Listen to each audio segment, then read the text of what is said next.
Agora vamos lá. Vamos lá. Hoje a gente propôs falar sobre os idiomas que foram escritos a Bíblia. A gente tem durante um tempo aí já falado sobre a Bíblia, mas falado sobre a Bíblia assim, o livro Bíblia, né? O que a gente pode pensar, meditar sobre o livro chamado Bíblia. Hoje a gente propôs falar assim: em quais idiomas que a Bíblia foi escrita? Obviamente que não foi em português, né?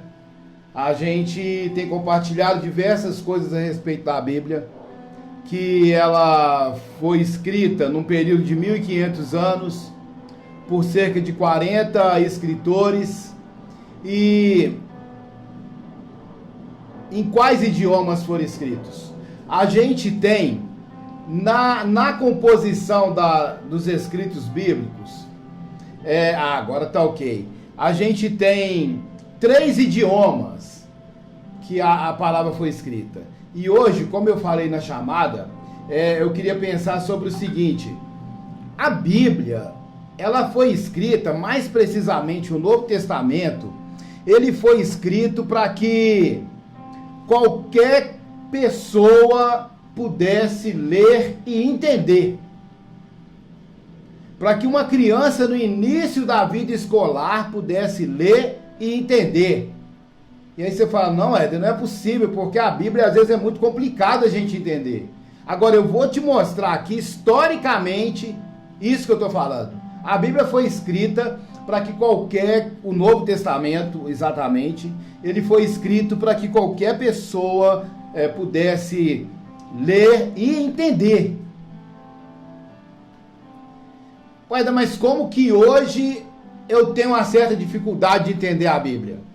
Aí a gente vai passar algumas sugestões. Se não for hoje, as sugestões a gente vai passar depois. Mas a gente está caminhando para esse processo de ter um melhor relacionamento com a Bíblia, de ter um melhor relacionamento com a Palavra de Deus.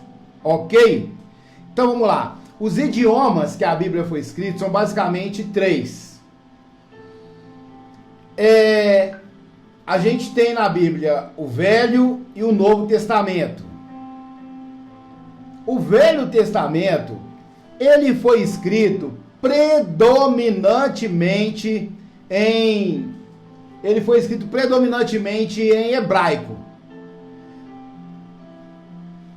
Predominantemente porque, assim, o outro idioma que aparece no Velho Testamento é o aramaico. Mas o aramaico é apenas alguns trechos que foram escritos em aramaico. 2 versículos no livro de Daniel,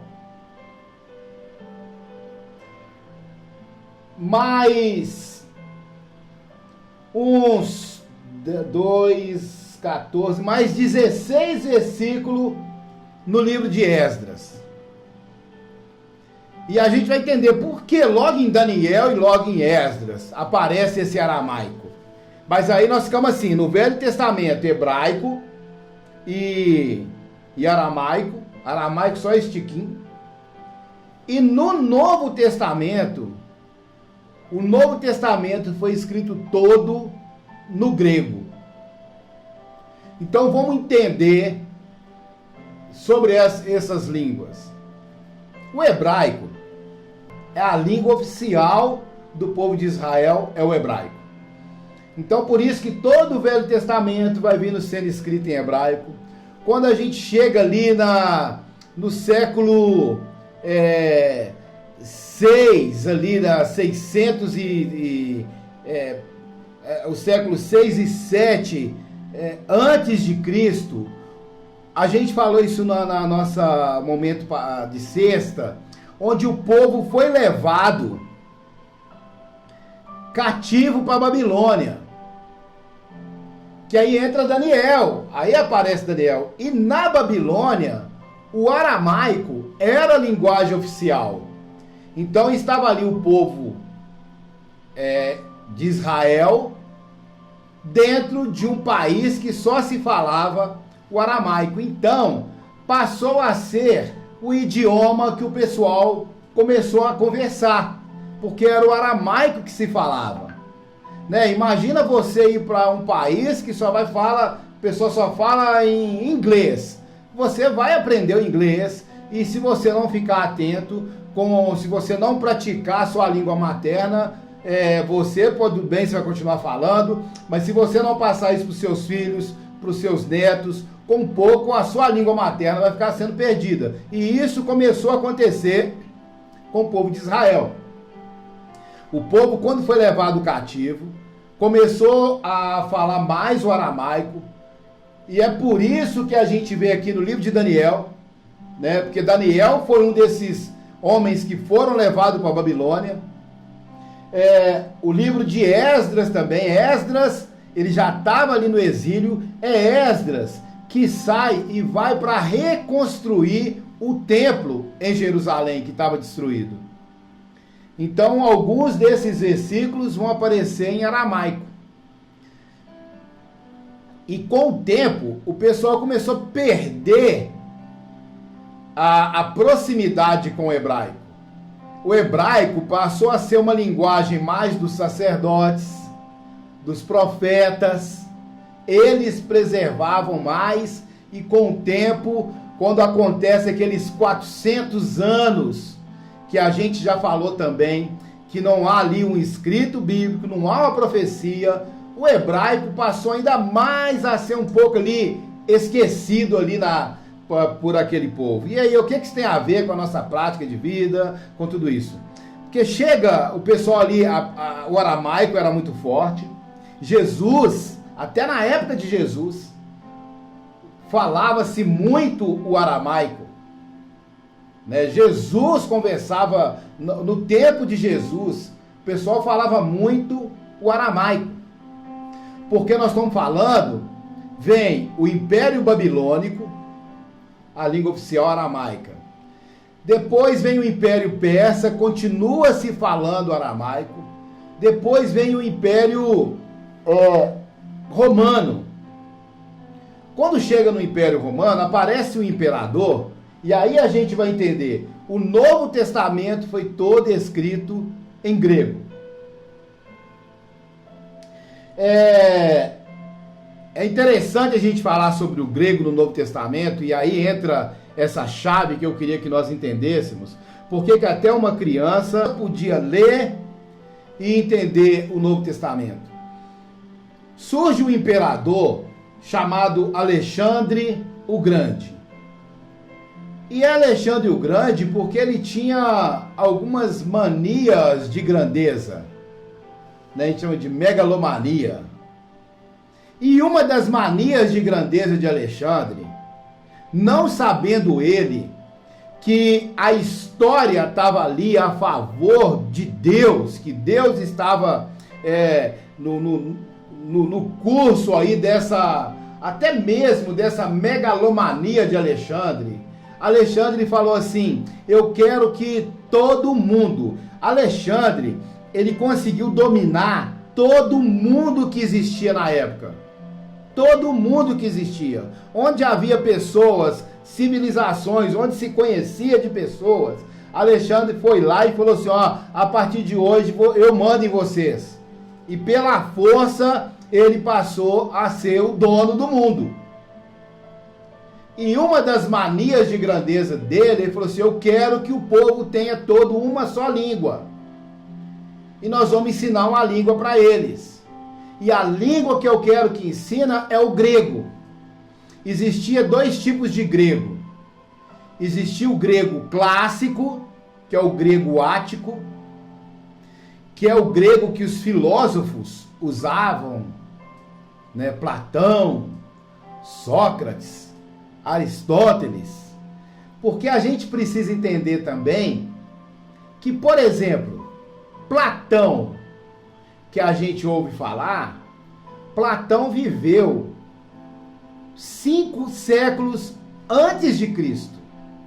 Então, enquanto está acontecendo esse lance do Império Babilônico, passa para o Império Persa, Ali no século 5 a.C., 4, está ali Platão, né?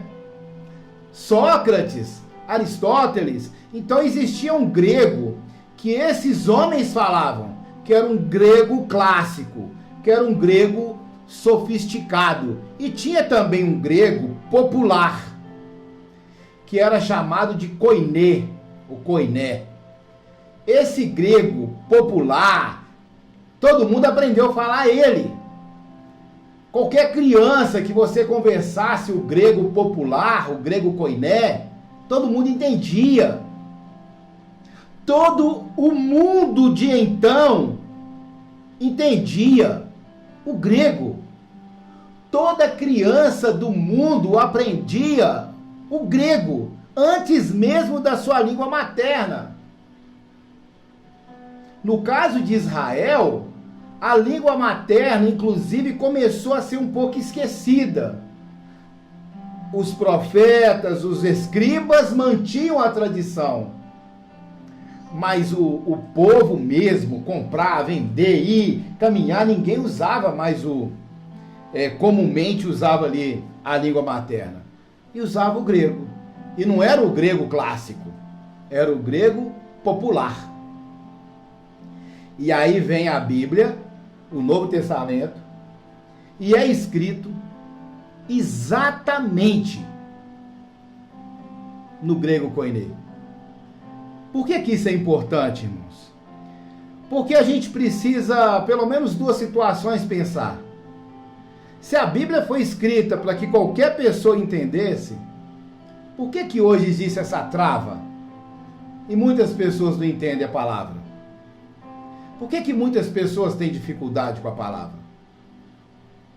E vem uma outra pergunta. Um dia um amigo meu, estudioso, quando ele virou e falou assim, me apresentou para a gente estava fazendo um curso lá na escolinha da CEMIG, e ele apresentou outro livro, eu não vou dizer assim de qual segmento religioso, mas ele falou, é esse o livro que a gente tem que ler, porque a Bíblia, ela não foi feita para qualquer um. A Bíblia não foi feita para qualquer pessoa entender. Eu estou assim, E eu falei, e se eu te falar que a Bíblia foi escrita para qualquer pessoa entender? E aí, naquele momento, não adiantava eu pegar um versículo para provar, porque eles estavam falando exatamente da Bíblia. E aí eu pensei, eu tenho que usar um recurso da história. E aí eu falei, você sabe que a Bíblia foi escrita para qualquer pessoa entender? E aí contei essa história de Alexandre o Grande, desse lance que aconteceu. E aí os colegas falam assim, poxa vida, é mesmo. Mas por que hoje nós temos dificuldade de entender a palavra de Deus? E é exatamente por isso, sabe, gente, que a gente quer nesses momentos aqui desmistificar muita coisa da Bíblia e trazer a Bíblia para esse contexto que qualquer um de nós possa ler, entender a palavra de Deus. Qual que é o lance? Se eu pegar qualquer livro aqui, peguei um livro aqui que não é nem de cunho religioso, o livro do Lázaro Ramos, que fala Na Minha Pele. Eu, normalmente, quando eu vou ler um livro, eu acho que esse aqui nem tem prefácio, mas normalmente quando eu vou ler um livro, eu faço o seguinte, eu olho o título, cheguei numa livraria, eu quero comprar um livro para eu ler. Eu olho, que legal. Na Minha Pele. No caso do Lázaro Ramos, ele é uma pessoa nacionalmente conhecida. Mas eu pego o livro, leio o título, vejo o autor. Normalmente, eu olho qual editora, quem está... aqui é Objetiva. E antes de abrir o livro para ler, sabe o que eu faço? Eu leio aqui atrás. Eu vou aqui atrás e leio. Compartilhando experiências pessoais, porque aqui tem uma sinopse do que o livro vai falar. E eu olho aqui atrás, poxa, que legal. E aí depois, aí que eu vou abrir o livro. Se ele tiver a orelha, aí eu vou ler o que está aqui na orelha também. E normalmente eu vou para o prefácio. Porque no prefácio, o que é prefaciar um livro? A pessoa pede uma outra pessoa para escrever alguma coisa sobre ela e o livro. Né? Por exemplo, nossa, tomara que isso aqui tenha. Paulo Capelletti, Encontros das Teologias Latino-Americanas. Quando você abre o livro, aí beleza, eu vou ler aqui atrás e vou página 11. O prefácio tá aqui. Quem prefaciou o livro? Vamos ver. Nosso Deus. Olha quem prefaciou o livro do Capelletti. René Padilha. René Padilha, que inclusive, há 2 semanas atrás, faleceu. Então, para quem é da Missão Integral, ver que quem prefaciou esse livro foi o René Padilha, mesmo que ele não conheça o Paulo Capelletti, ele vai falar assim, poxa vida, foi o René Padilha. Que a proposta aqui, ó, esse livro aqui é do René Padilha. Mas, quando a gente... Por que eu estou dizendo isso, pessoal? Porque quando a gente pega a Bíblia, e a gente pega a Bíblia e faz isso na Bíblia, e abre na primeira página, como a gente faria com qualquer livro, e começa a ler, às vezes a nossa experiência fazendo assim, ela não vai ser uma experiência interessante. Então, se nós queremos entender a Bíblia, porque aqui a gente está falando, embora exista, a Bíblia ela foi inspirada pelo Espírito Santo, mas tem também todo um contexto aqui cultural, histórico. A gente está falando de um outro povo que viveu numa outra época. Não existia internet, celular, carro, não existia telefone. Então, algumas coisas que vão falando, a gente às vezes precisa pensar assim, o que é temporal e o que é atemporal? O que transcende? Qual a mensagem que eu preciso trazer dentro dessa cultura? Como que isso aplica para mim? Então existe uma maneira da gente pegar a palavra e começar a ler de formas que tudo isso fica muito tranquilo. E é um dos grandes objetivos nossos aqui. Desmistificar, sabe, a nossa relação com a palavra de Deus. Os idiomas que a Bíblia foi escrito, é isso. Foi o hebraico, o Velho Testamento, e o aramaico. O aramaico é o mínimo do mínimo do mínimo. Só que tem texto em aramaico. Se a gente somar tudo, tem 14 e 2, 16, 17, 18. Tem 18 versículos. No Velho Testamento todo, tem 18 versículos que foi escrito em aramaico.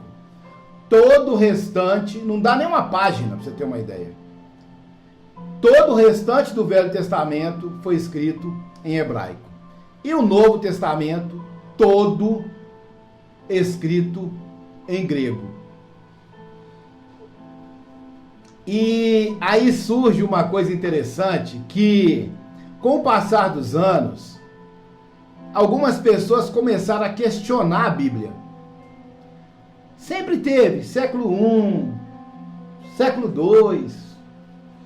Foi chegando um momento que as pessoas começaram a perguntar, será que Jesus existiu mesmo? A gente chega no século XIX, sabe, 1800 e muito, né? Alguns teólogos já estavam questionando a Bíblia com força. tem um teólogo chamado Rudolf Bultmann, que era um pastor luterano, filho de pastor luterano, que ele começou a falar assim: você quer saber de uma coisa? Jesus existiu, eu acredito que Jesus existiu. Então aquela parte que fala que ele pregou, não, aquilo ali eu concordo. Aquela parte que fala que Jesus orou ali, que Jesus contou as parábolas, ou seja, o Jesus histórico, quando ele sai de uma cidade e vai para outra, isso eu acredito, isso aí é ok. Mas, quando fala que ele ressuscitou um morto, aí eu truco. Tipo assim, aí eu não acredito não. Quando fala que ele caminhou em cima da água, isso é impossível, isso é mentira. E começaram a questionar a veracidade, ou seja, se é verdade, veracidade vem de verdade. Por isso que até hoje a gente fala assim, não sei o que, não, é de vera. De vera parece um termo antigo, mas é de veracidade, né? Então assim, e Bultmann mesmo, ele desenvolve um ponto da teologia dele, que ele chama a demitização do Evangelho. O que é a demitização do Evangelho? Ele fala assim, olha, o Jesus histórico existiu, mas os milagres não. Então vamos separar o que é o Jesus histórico dos seus milagres. Mas aí questionava-se, mas o texto está escrito, e falava, aí Bultmann disse, não, esse texto aqui, de Marcos, esse texto dos evangelhos, na verdade, eles foram escritos depois. O cristianismo começou a cair em descredibilidade, dizia ele. O cristianismo começou a cair em descredibilidade. Então, quando chega lá no século 3, 4, ou seja, 300 anos depois de Jesus, os cristãos, para não perder os seguidores, eles inventaram essas histórias que Jesus curou e para dar uma moral para o cristianismo.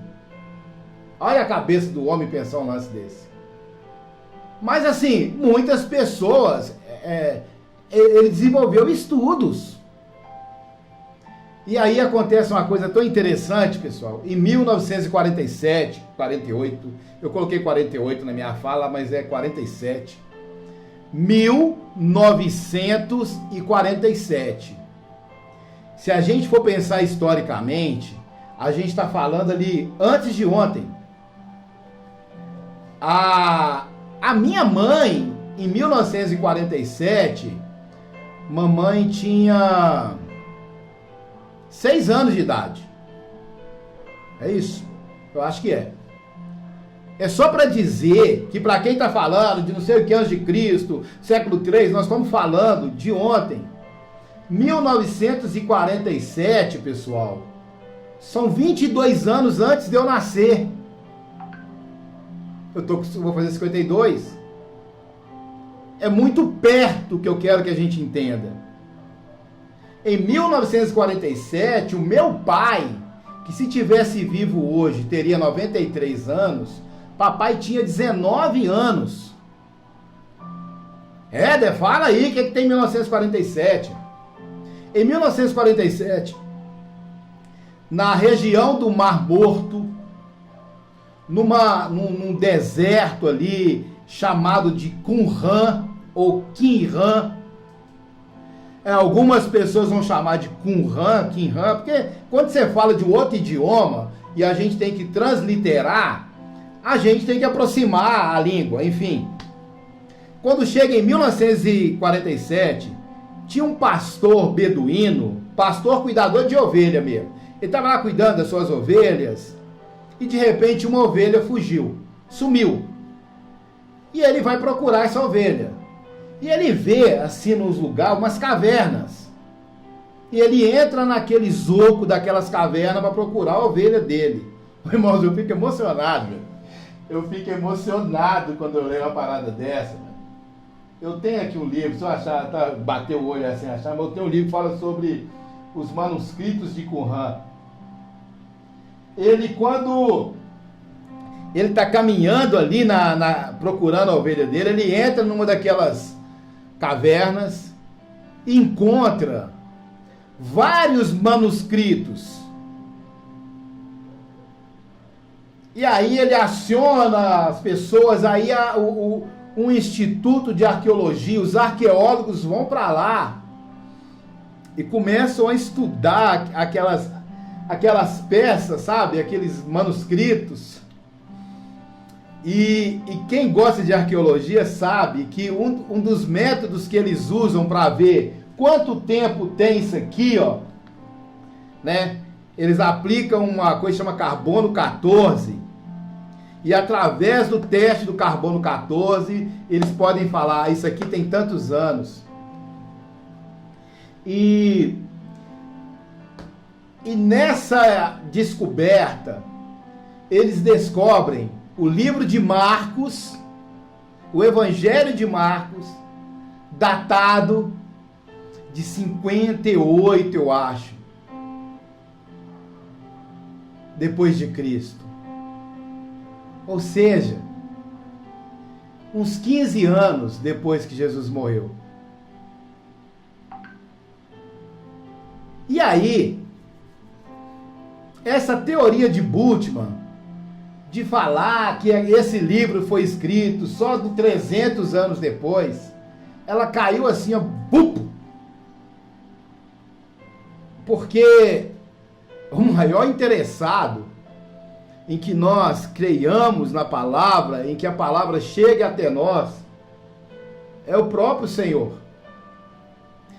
De onde vieram esses escritos? Alguns pesquisadores dizem que naquela região tinha os essênios, que eram pessoas que iam para o deserto e formavam ali tipo um mosteiro, um convento ali no deserto, e eles ficavam ali estudando a palavra, estudando, e existiam algumas comunidades de essênios, e eles provavelmente seriam alguma dessas comunidades que guardavam os seus manuscritos ali.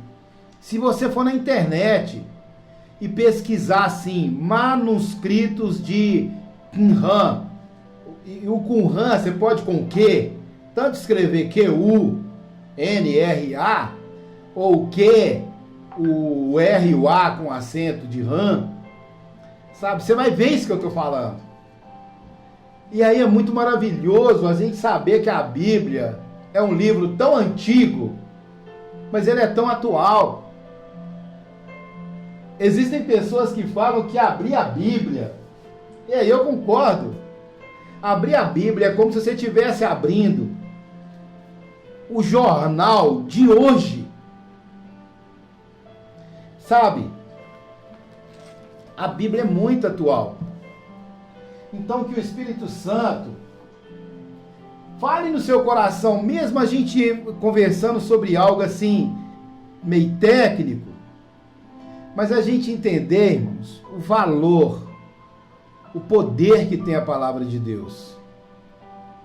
Que Deus abençoe seu coração, sabe? Se eu puder desejar que algo aconteça com você em relação ao que a gente falou aqui, é que ainda mais o seu coração arda de amor, de amor mesmo pela palavra de Deus. Que você ame profundamente. E que você ame profundamente esse livro, que tem uma história. Ele não apareceu aqui na nossa mão, vulpo não. Tem toda uma história. E que você mergulhe nesse mundo maravilhoso que é a Bíblia. E tenha prazer de estudar, de ler a palavra. Que o Senhor te abençoe e te guarde. No nome de Jesus. Tenha um bom dia. Faça um bom dia. No nome de Jesus. Deixe a palavra tomar lugar na sua mente e no seu coração. No nome de Jesus. Amém.